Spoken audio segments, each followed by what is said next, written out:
no están locos estos romanos, no.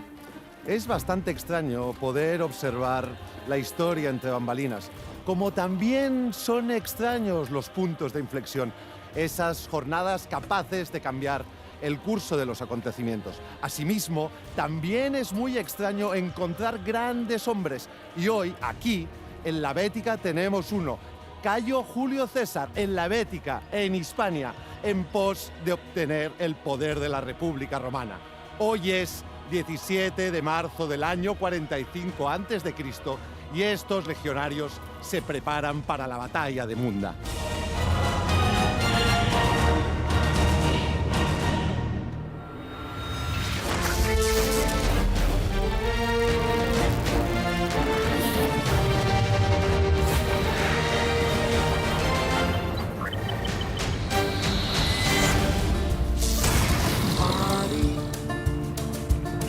Your perfume captivates the air.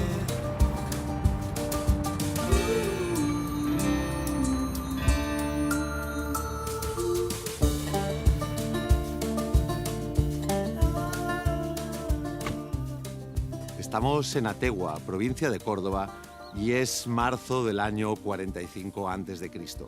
El siglo ha sido muy convulso para el Mediterráneo y en la República de Roma se han sucedido las guerras civiles. La segunda empezó en el año 49 a.C. El 10 de enero, Julio César cruzó el Rubicón para enfrentarse contra los hombres de Cneo Pompeyo Magno. Lo derrotó en la batalla de Farsalia, en lo que un poeta llamado Lucano denominó guerras más que civiles. Pese a esta victoria, los hijos de Pompeyo prosiguieron el esfuerzo bélico. Y aquí llegamos a Hispania, donde se dilucidará la suerte de la ciudad eterna y sus territorios. Alea jacta est.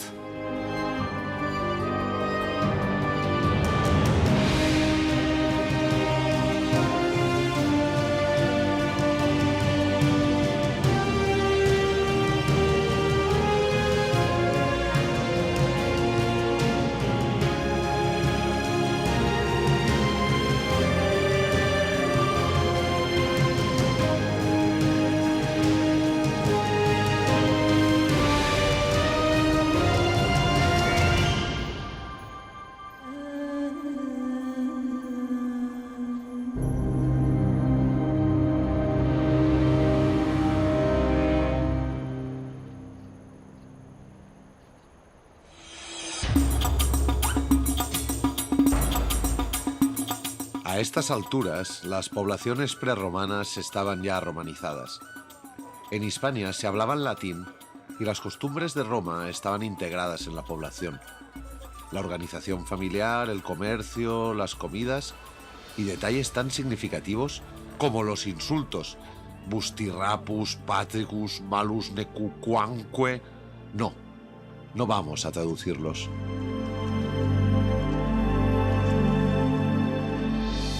Menuda impresión, es Cayo Julio César. No es la primera vez que circula por estos lares. Hace años, cuando tenía la edad de Alejandro Magno, lloró porque pensaba que nunca sería como su gran ídolo. Han transcurrido más de 2 decenios y por lo que parece las cosas han cambiado bastante. Se está jugando la suerte de la República aquí, un lugar de gran importancia social y comercial. Asimismo, es clave para batallas venideras.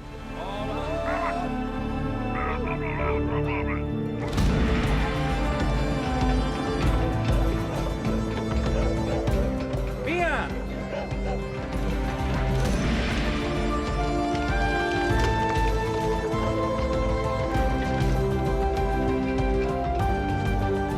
Siglo I antes de Cristo, pan nuestro de cada día. ¿Sabes qué, Jordi? Hola, dime. Hola, ¿qué tal? Muy bien. Mira, la productividad derivada del trabajo de la mano de obra esclava posiblemente sea la causa del éxito de Roma. Además, tú ten en cuenta que algo tan aberrante como es la esclavitud hoy en día era algo en absoluto reprochable. Existen numerosas leyes que regulan esa compraventa, la manumisión, es decir, la devolución de la libertad del esclavo, su vestimenta, su alimentación e incluso sus derechos, porque llegaron a tenerlos. ¿Y cómo podías terminar en esta situación? ¿Cómo una persona podía terminar en la esclavitud? Pues fueron muchas las causas que pudieron llevar a las personas a la esclavitud. La primera de ellas es perder la guerra. Y aquellas personas que habían sobrevivido al combate, aquellas personas que no estaban mutiladas, directamente se llevaban a la esclavitud, mujeres, hombres, niños, te secuestran en un lado del imperio y te llevan, o de la república, y te llevan al otro lado del Mediterráneo por deudas. Un acreedor puede pedir que seas vendido como esclavo para recuperar parte de su deuda, e incluso tú te puedes vender como esclavo en un momento dado. De hecho, se conoce el caso de un esclavo de Grecia que se ofreció a una de las patricias de la familia imperial y llegó a ser el que controlaba las finanzas de Claudio y de Nerón. Estos libertos de Claudio, mucha gente los conoce por una conocida serie de hace algunas décadas que, si no habéis visto, deberíais ir ya, cuando termine el programa, a visionar. Un liberto es un esclavo liberado. La manera de que te liberasen, la más sencilla, es que simplemente tu dueño, tu amo, o tu dueña o tu ama, sienta afecto por ti. Había tipologías y tipologías de esclavos, ¿no? Hombre, por supuesto. Lo peor que te podía pasar es que te destinasen directamente a las minas. Fíjate si ahora mismo el trabajo en las minas es horrible, bueno, por cuanto es peligroso, imagínate hace 2 milenios. Por lo que tengo entendido, a nivel jurídico, el esclavo no era una persona. Bueno, el esclavo no es que no sea una persona, es que se le trata como si fuese un mueble. Le pones, le quitas, lo compras, lo regalas, le puedes humillar, puedes abusar de él, le infliges castigos fuera de lo normal. De hecho, los castigos eran terribles para que los otros esclavos aprendieran, para que evitar sublevaciones de esclavos como la de Espartaco en el 73 a.C.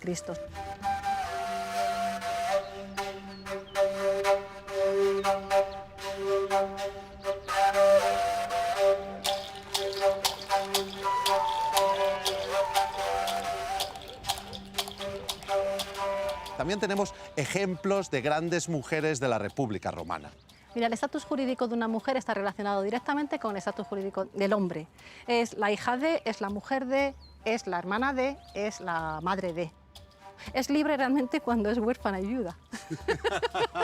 Pero las mujeres en Roma son más libres que las mujeres en otros sitios del Mediterráneo. Y aparte de eso, la mujer tiene muchísima influencia en el ámbito privado. La mujer de la domus que desde esa casa decide. Evidentemente decide. Bueno, es que a la mujer lo que está es silenciada. Llegarían, por desgracia, otros esclavos y llegarían también mujeres importantísimas que de la República se moverían hacia los destinos del Imperio Romano.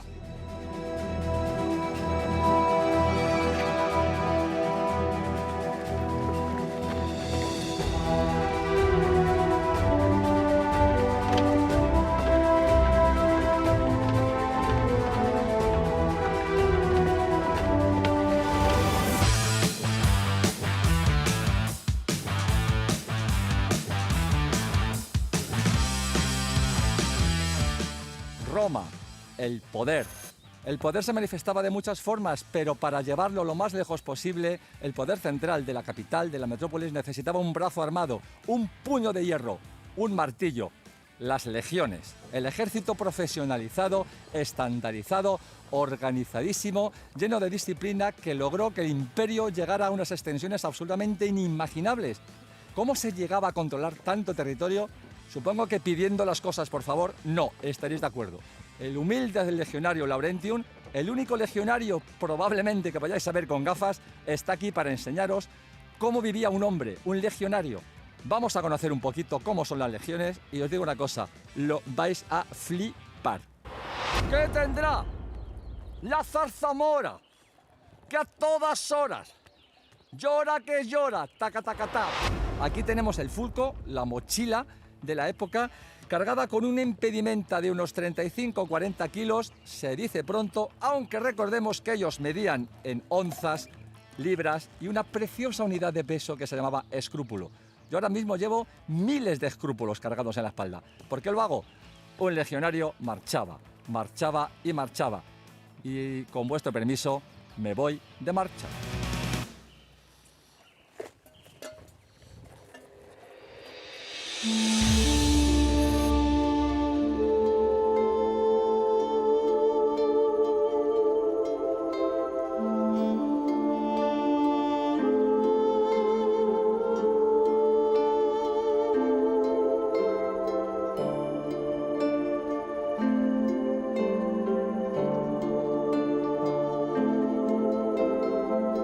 Sine ira et studio. Eso decía el historiador romano Tácito en el siglo I después de Cristo. Los historiadores deben prescindir de sus filias y fobias, ser objetivos, documentarse y estudiar. Por eso no les gusta mucho aquello tan fascinante de ¿qué hubiera pasado si? ¿Qué hubiera pasado si las tropas pompeyanas hubieran ganado a las de César? ¿Qué hubiera pasado si Napoleón hubiera triunfado en Waterloo? Estos son juegos, son ciertos caprichos del devenir histórico. La verdad que la historia no puede cambiarse, pero es muy tentador imaginarla distinta. La producción de grano y aceite en Hispania era fundamental para el imperio. Solo Egipto aportaba más trigo que nuestra península. Hoy, 2000 años después, seguimos contemplando el pan y el aceite como la base de nuestra alimentación.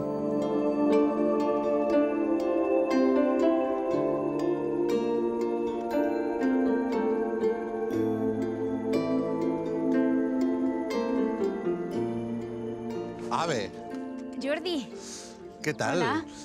Bien, ¿Cómo os llamáis? yo soy Estena. ¿Tú? Yo soy Apio. ¿Y de dónde sois? Yo de Ategua. Yo soy de Itálica. En Itálica nacieron los primeros emperadores romanos que no provenían de la ciudad de Roma, Trajano y Adriano. Perdón, ¿qué hacéis aquí? Pues le estaba dando pan ¿Por? para que esté alimentado y fuerte. Pero, a ver, ¿algún motivo especial habrá? Nos íbamos a casar con Manu, pero la cosa se está complicando. Cum manu sine manu. Cum manu significa que padre y futuro esposo sellaban el pacto dándose la mano. De este modo, la tutela de la mujer pasaba del padre al marido. Por cierto, Apio, ¿de quién eres? Pertenezco a las tropas de Pompeyo. Pero, dadas las circunstancias, tengo que cambiar de bando. A ver, supongo que la vida te irá mejor y que con estos panes bajo el brazo te van a recibir bien en el campamento de César. Pues no lo sé, yo lucho por sobrevivir. Jordi, ¿quieres venir a la cantina? Trabajo allí. Así pruebas posta. Pues sí, porque nunca he probado eso y no sé qué es, así que encantado de ir luego. ¿Sí? ¿Sí? Pues te espero allí. Genial. Hasta Adiós. luego. Aquí hay dos factores que son fundamentales en lo militar. Muchas veces imaginamos estas batallas como un lance directo donde los dos ejércitos se encuentran para combatir. César era muy consciente de dos factores. El primero era que, ganando a Tegua, cortaba el suministro de grano del enemigo. El segundo es que, conseguido este objetivo, podía plantear batalla en su campo favorito, que era el campo abierto, como ya había hecho en Farsalia y en otros lugares de su gran carrera militar. Con estas premisas, todo estaba preparado para la victoria de Julio César.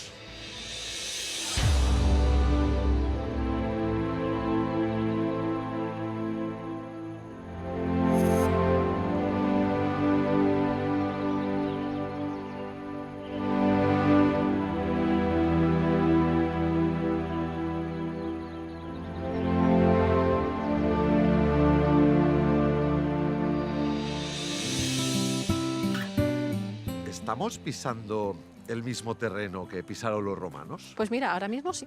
Estos son unas termas romanas. Si miramos un poco más hacia lo que sería el este, nos encontramos con una fortaleza tardomedieval, con lo cual en el yacimiento se superponen diferentes culturas y las más modernas son las que están más arriba, claramente. Me ha contado un pajarito que recientemente se ha hecho una prospección geofísica. Sí. ¿Qué conclusiones ha revelado? Pues mira, unas conclusiones que para nada nos esperábamos. Y es que hemos visto una ciudad romana perfectamente organizada, en calles paralelas y perpendiculares que se cortan. Hay en total unas 76 calles y hay 59 manzanas, donde hay edificios públicos y privados. ¿Y por qué luego se abandona? Porque tengo entendido que hay una teoría sobre un terremoto, ¿no? Posiblemente haya habido un terremoto en la primera mitad del siglo II que destruyó la ciudad. ¿Qué hubiera pasado si los pompeyanos hubieran resistido el asedio de César y este no hubiera seguido su camino hacia Munda, tras Ategua? Tal vez hubiera tardado más, tal vez no hubiera sido asesinado, Si no hubiera sido asesinado, Octavio Augusto no hubiera sido su heredero. Si Octavio Augusto no hubiera sido su heredero, quién sabe, a lo mejor el imperio ni hubiera existido. Pero yo no te lo puedo decir, no tengo ni idea. Lo que está claro, si lo pensáis fríamente, es que estamos aquí 2060 años después por culpa de Cayo Julio César.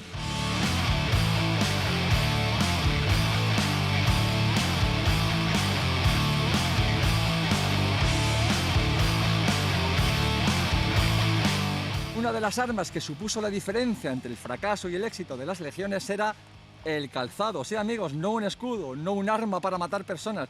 Las caligae, un calzado de piel, fresquito, cómodo, con unas tachuelas de hierro para conseguir mayor adherencia. Puede que la palabra Calígula os resuene algo en el fondo de vuestras cabezas y de estas mentes cinematográficas de las que disfrutáis.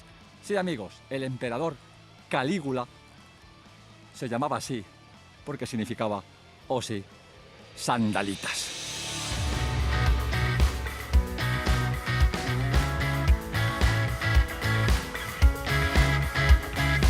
Camino, ¿cuál sería el origen de Ategua?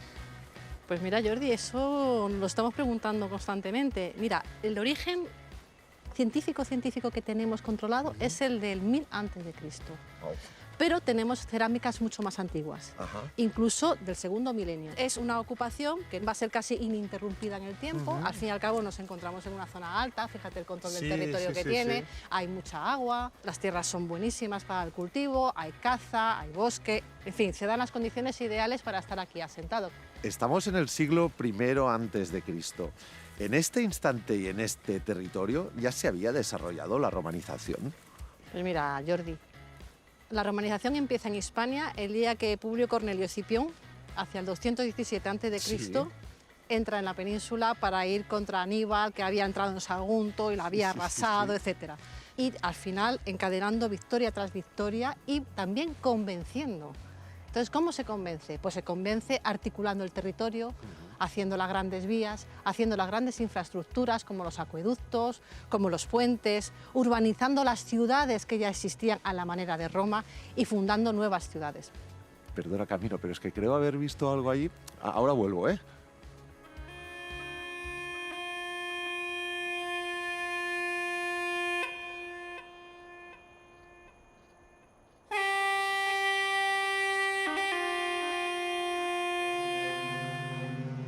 Los cambios políticos aparecen en muchos libros de historia como grandes conceptos, pero a pie de tierra.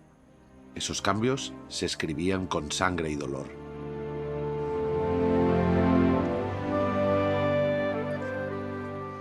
Soldado, ¿cómo te llamas? Soy Leucón, tropa auxiliar del ejército de Julio César. Leucón es un peregrino auxiliar, es decir, no es ciudadano de Roma, pero en cambio su localidad sí pertenece a las provincias de la misma. También había otros auxiliares, los bárbaros, directamente extranjeros. ¿Qué haces aquí, Leucón? Son las cenizas de Naitín y Aunia, mi mujer y mi hija. ¿Qué ha ocurrido? Estaba en Ategua, sirviendo a las fuerzas pompeyanas cuando César nos sitió. Los pompeyanos trataban mal a la población y el cerco cada vez era más fuerte. Algunos decidimos desertar y cambiar de bando. En represalia, me mataron a la mujer y la hija y las tiraron desde la muralla.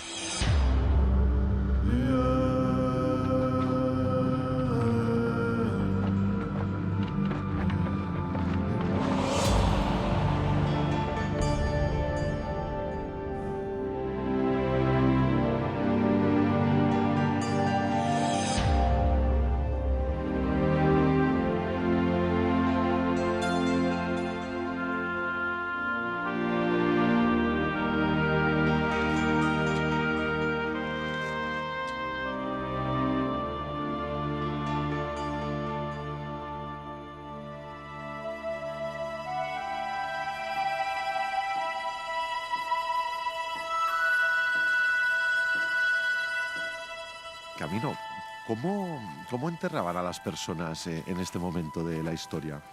La práctica habitual es la incineración. Eso consiste en en cremar a las personas. En una pira funeraria se disponen los cadáveres, se queman y luego sus cenizas se meten en urnas de vidrio, de plomo, de cerámica, que o se entierran en la tierra o se entierran en monumentos funerarios con ajuar, con platos. ¿Y no inhumaban?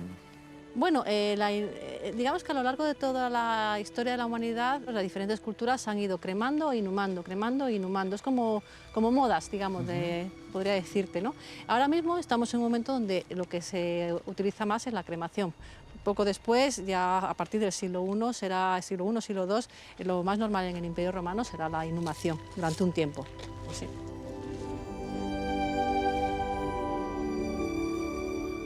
¿Por qué Julio César fija su atención y termina asediando a Tegua? Pues mira, su atención estaba principalmente en Córdoba, que es la capital.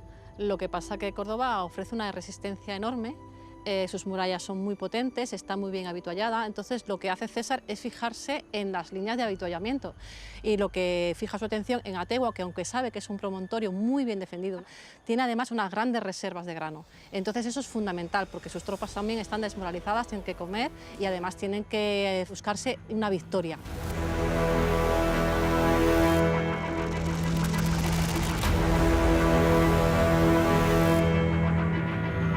Este asedio fue terrorífico. Aquí, en esta zona de aquí, se van a abrir unos grandes fosos para evitar que sea atacado por la retaguardia, para defender a sus tropas y con toda la tierra de esos grandes fosos lo que va a hacer es levantar una gran rampa para que las máquinas de guerra puedan estar bombardeando constantemente a Ategua. Y a partir de, digamos, estas estrategias militares, supongo que lo inevitable fue la rendición.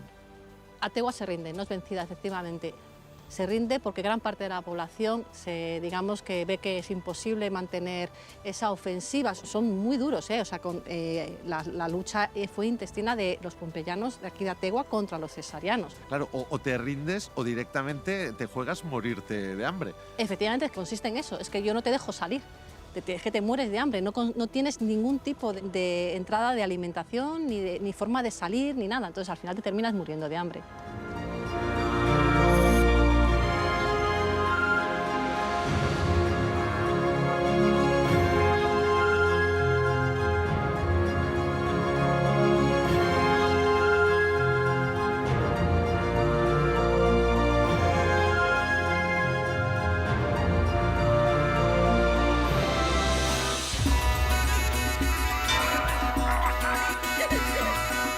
Para conocer realmente a la gente y a una cultura, es buena idea visitarla en sus lugares de ocio. Recordé que Stena me había invitado a visitar la cantina en la que trabajaba y a probar la posca. ¿Cómo iba yo a desaprovechar semejante ocasión?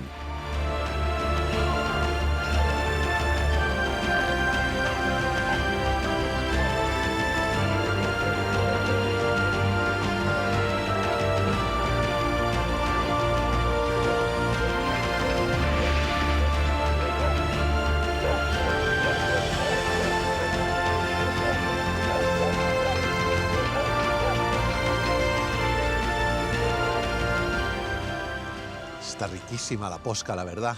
Me gusta mucho más que ciertas bebidas. Hombre, es que aquí en el ejército la única forma de beber agua es beber posca, porque con la posca le quitamos los gérmenes al agua, que no es potable. Estamos en una taberna. Han existido sécula, seculorum, pero... Siempre. Hasta que estamos aquí, por lo que estoy viendo, tiene de todo. Tiene comida caliente, ten en cuenta que en las casas romanas no se puede cocinar, está prohibido. Con lo cual el soldado sigue comiendo de campaña, ¿no? Espera, entonces esto del takeaway, de la comida para llevar, ¿se lo inventaron los romanos? Los romanos con unas tiendas especiales llamadas termopolia, una tienda de comida caliente. Y el soldado romano lo que sí te voy a contar es que come caliente una vez al día nada más. Por la mañana toma un trozo de queso y agua o posca, comen sobre el camino algo de tocino, un boquelatum, que luego lo veremos, y luego ya por la noche cuando se comen las lentejas calientes. Cuando un funcionario normal hoy día, una persona normal, consume 1.800, un soldado romano necesita entre 4.000 y 6.000. 6.000 si está guerreando y 4.000 si está en el campamento. También guerreaban y caminaban mucho más que nosotros. Y muy cargado, una media de 30 o 40 kilos. A ver, tenemos takeaway, tenemos lo hipercalórico de todos estos legionarios, pero la mayoría de espectadores siempre han entendido que en las tabernas de la ciudad eterna y de sus territorios la gente bebía a lo bestia y bebían vino. Ese vino se mezclaba, ¿verdad? Sí, el vino puro está prohibido por la religión. Entonces siempre hay que mezclarlo. El vino puro está reservado a los dioses.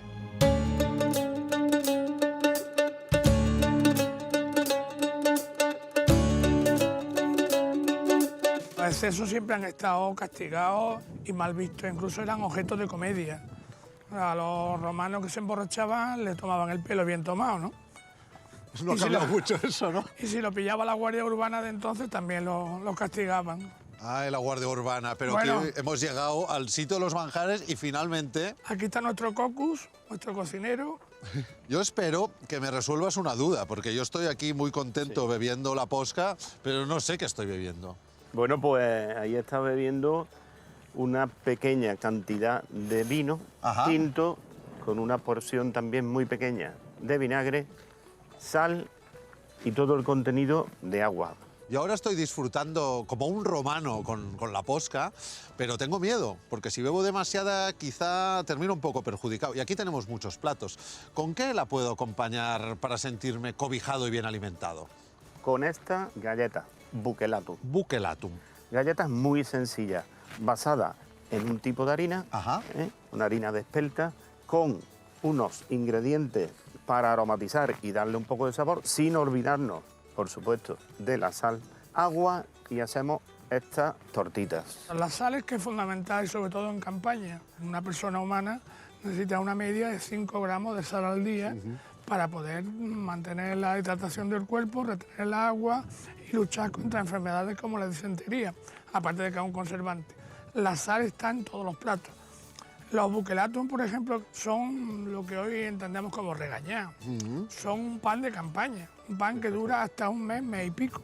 Esto se le escapa a determinadas personas, pero me resulta muy interesante, de sal, salario. ¿También? Sí, claro. Obviamente. Se pagaba en sal. Claro, claro. Sí, cuando hubo una época que parte del sueldo lo cobraba la gente en sal. Contubernio. ¿Qué sería eso? Un contubernio es la unidad mínima del ejército. Son los 8 soldados que conviven en la misma tienda, que se cuidan uno a otro y que hacen la comida. Por ejemplo, esta costumbre de marcar el pan, que hoy día la vemos en todas las panaderías modernas, viene de la época romana. Nos estamos olvidando de otro factor de lo gastronómico, que también es el potencial económico de algo muy concreto que benefició a los bolsillos de la península ibérica. Lo tengo aquí y mucha gente lo conoce, y es el garum. Cuéntame un poquitín en qué consistía. Exactamente, a partir de aquí han salido ya en la actualidad muchos potenciadores de sabor, pero el auténtico garum es el que tenemos aquí. Es una mezcla de pescado azul. Tenemos boquerón, tenemos sardinas, tenemos caballas. Todo está arropado con sal y con hierbas aromáticas. Salvia, tomillo, laurel. Con el paso del tiempo hace su fermentación y surge el producto. Nos sale el líquido, que es lo más concentrado, se tritura, se maja y nos daría un resultado final mezclado con aceite de oliva, que sería este que tenemos aquí. Mira, voy a probarlo, y mientras tanto, si te parece, tengo otra pregunta, que es: la industria del garum era muy importante. ¿En qué consistía y cómo se desarrolla? El garum, la fabricación de garum, que es una cosa hispana de nuestro sur atlántico y que se vendió a todo el Imperio Romano porque conquistó todos los paladares. Y luego también tenemos la conservación de este comercio y negocio a partir de naufragios que se dieron en el Mediterráneo, las ánforas que se han encontrado con el contenido, creo, ¿no? O con restos. Yo tuve la suerte de probar un garum hace muchos años en el Mediterráneo. Estábamos excavando en Albacete y nos llegaron al museo unas ánforas con garum y tuvimos la suerte de probarlo. No sabíamos, después de 2000 años, si estaba bien conservado, pero nos dimos el gusto de probarlo. Si ves pacem para bellum. Recordad que para derrotar a un enemigo sin paliativos no está nada de más que muera un poquitín de hambre. Gracias, muchas gracias.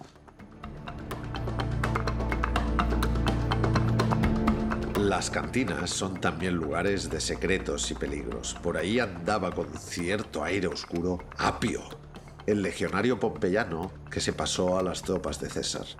Una decisión que podía salirle muy cara. Oye, perdona mi marujeo, pero ¿qué te acaba de decir Apio? Tiene una información muy importante sobre las tropas pompeyanas. Resulta que van hacia Munda, así que va a usar esa información para unirse a las legiones de César. Apio es bastante inteligente, pero corre grave riesgo. Con estas delaciones le puede salir el tiro muy bien, pero si la cosa termina mal, quizá pierde la vida crucificado.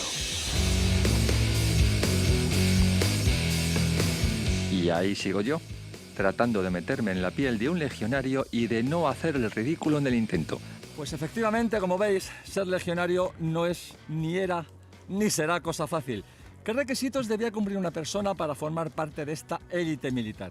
Tener una edad mínima de 17 años, una salud de hierro, comprobada por el poco científico método de mirar sus dientes, y desde luego tener un fe en el futuro y estar dispuesto a sufrir lo indecible a la mayor gloria de Roma. ¿Cuáles eran las ventajas? Eran también grandes y sustanciales. Un legionario se garantizaba comida diaria, se garantizaba un sueldo. No es poca ventaja, aunque yo me quedo con el niño que llevo dentro. Nunca dejéis de ser niños y arrojemos una pilum. Un arma de destrucción masiva que hizo que Roma llegara a ser lo que era. Y ahora, con vuestro permiso, Lorenzo Gallardo, Laurentium para los amigos, se va a dar el gustazo de lanzar un pilum. Esperemos que no haya daños colaterales.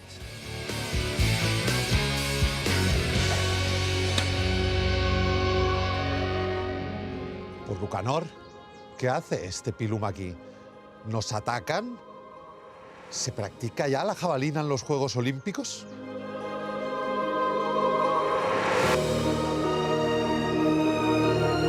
Un mes después del asedio de Ategua, se disponen a afrontar la batalla que decantará la balanza en los designios de Roma.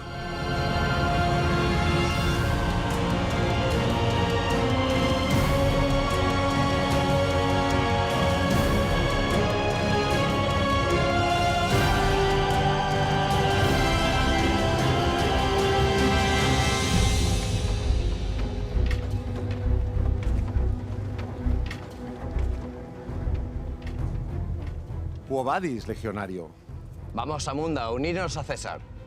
Leucón, ¿qué haces aquí? ¿Cómo estás? Me he unido a las legiones de César y sigo llorando a mi mujer y mi hija. Pero Jordi, alcanzaré mi venganza en esta vida o en la otra. A ser posible, en esta. Vale. ¡Adelante!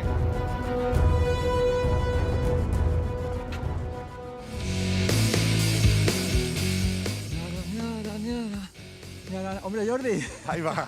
¿Has encontrado mi pilum? ¿Es tuyo? Es mío, no sabes cómo te lo agradezco. Oye, ¿no irás muy cargado? Sí, pero son las obligaciones de un legionario que se debe a Roma. Bueno, tómalo, porque yo a las Olimpiadas ya estoy un poco mayor para ir. Muchas gracias. Oye, una preguntita. ¿La batalla en qué dirección se presupone que se va a Me ser? da que es para allí. Para allá. ¡Vale! Este tipo me suena, pero no sé muy bien de qué.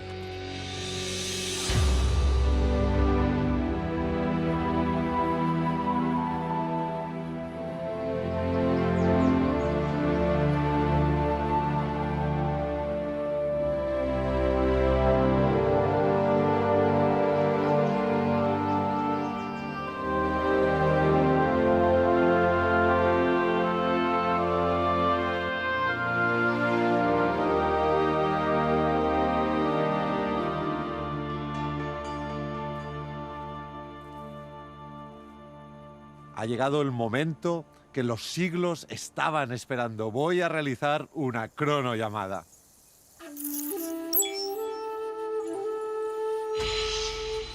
Ave, doctor Quesada. Hombre, Jordi, ¿qué tal? Me alegro de verte. ¿Cómo estás? La situación está complicada ahí abajo, se está montando una buena. En fin, espero que salgas con bien. Tengo varias preguntas. La primera sería, ¿qué supuso para la República Romana, para Julio César y para la suerte del mundo la batalla de Munda? Cuando libró la batalla de Munda en el año 45 a.C., Julio César llevaba la mayor parte de su vida luchando. Pero en las campañas previas había luchado contra los enemigos de Roma. Era una de las guerras más terribles que se puede librar. Pero ahora lo que conseguía era aniquilar la última oposición organizada a su poder, A su regreso a Roma se convertiría en dictador, incluso en dictador perpetuo. ¿Qué diferencia hay entre los dictadores de la antigüedad y los de hoy en día? Hoy en día tendemos a usar palabras como si fueran sinónimos. Tirano, déspota, dictador. Y sin embargo, en el mundo antiguo, cada una de estas voces tenía un significado específico. No era lo mismo un tirano que un dictador.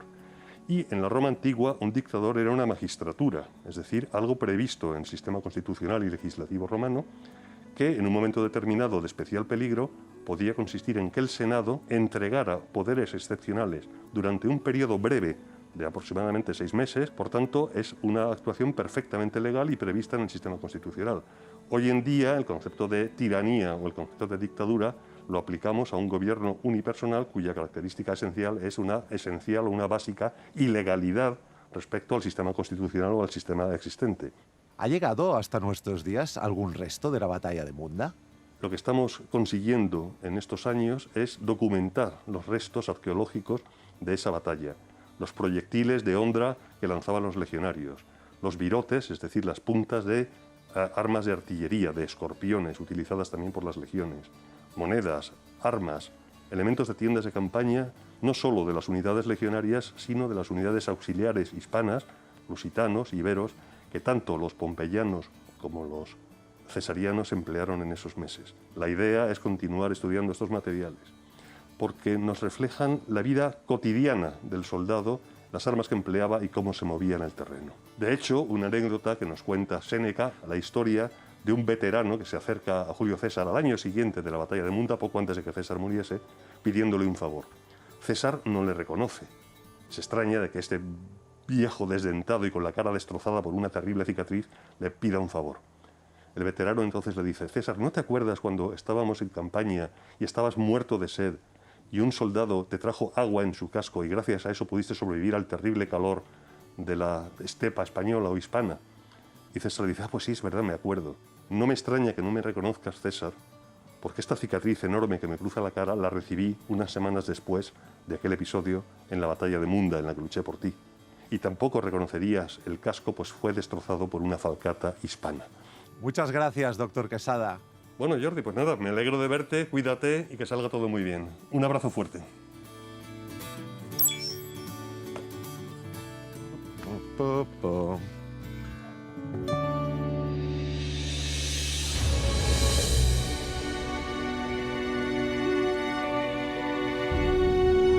Un soldado de cualquier época necesita elementos de protección, armamento, supervivencia y alimentación. Sin ellos no es soldado, solo es un blanco fácil. El legionario se protegía tras el scutum de tiras de madera superpuestas cubiertas con cuero. Vestía una armadura de inteligente diseño con placas de hierro segmentadas. Un casco o galea, una túnica, una espada corta o gladius y el pilum, una mortal lanza de hierro. Y por supuesto, una mochila con comida para 15 días, cantimploras, sartenes, repuestos y una pequeña pala. Un soldado de infantería moderna lleva casco, protecciones ligeras en las articulaciones y el poderoso fusil HK G36.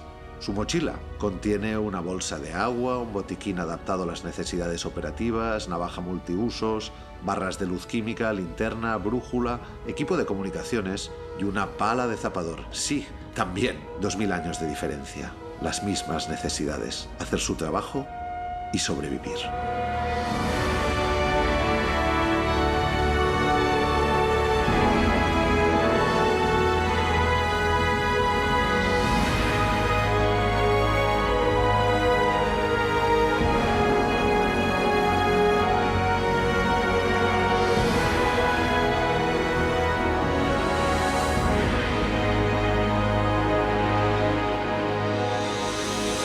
Las tierras de Andalucía fueron el escenario de la última y más cruenta batalla que tuvo que luchar Julio César contra los hijos de Pompeyo, Neo y Sexto, en la Segunda Guerra Civil Romana, la batalla de Munda.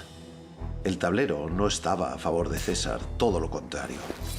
El legendario general romano contaba con 8 legiones, caballería y tropas auxiliares de apoyo, en total 48.000 hombres. Enfrente, las tropas pompeyanas comandadas por el general Tito Labieno estaban decididas a aplastar a los cesarianos con una descomunal fuerza compuesta de 73.000 soldados divididos en 13 legiones, caballería y tropas auxiliares. Aquel histórico 17 de marzo del año 45 a.C., 121.000 hombres firmarían con su sangre el destino de la historia. La caballería de César cruzó el arroyo de Carchena, única frontera entre los dos ejércitos, dando comienzo a la lucha fratricida. Con este frente activo, la estrategia de César se puso en marcha. La caballería y la 10ª legión, con el mismísimo César al frente, abrieron una brecha lateral en el muro pompeyano. Labieno se vio obligado a enviar a los auxiliares de su ala derecha para tapar la brecha, debilitando su posición. Era el movimiento que César estaba esperando. Al momento, envió su caballería númida, rompiendo la línea enemiga con un movimiento envolvente que atrapó a los pompeyanos entre las espadas de los legionarios y las lanzas de los soldados de caballería. La batalla estaba decidida.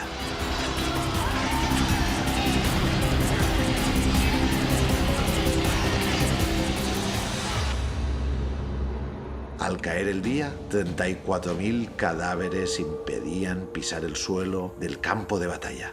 1.500 de César y 32.500 pompeyanos. La República, tocada de muerte, dejaría paso, poco tiempo después, al Imperio Romano.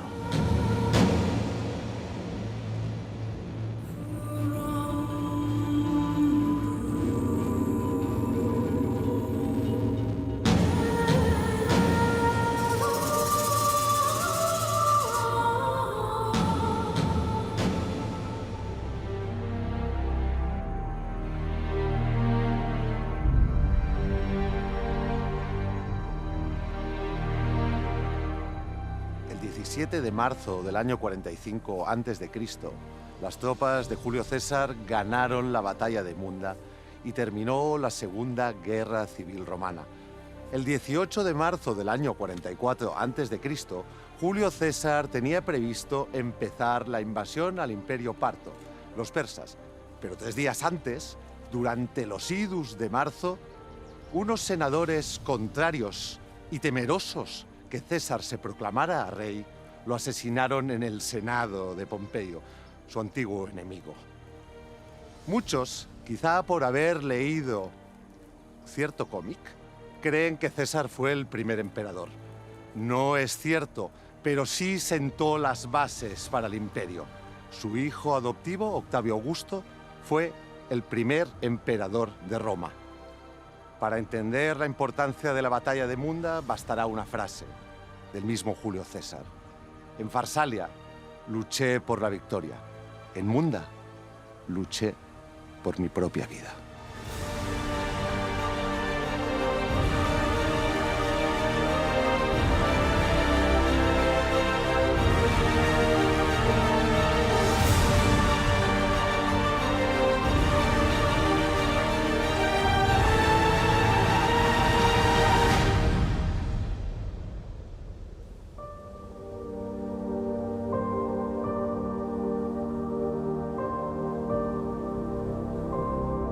Esta es tu historia, esta es nuestra historia. Esto es Históricos Anónimos.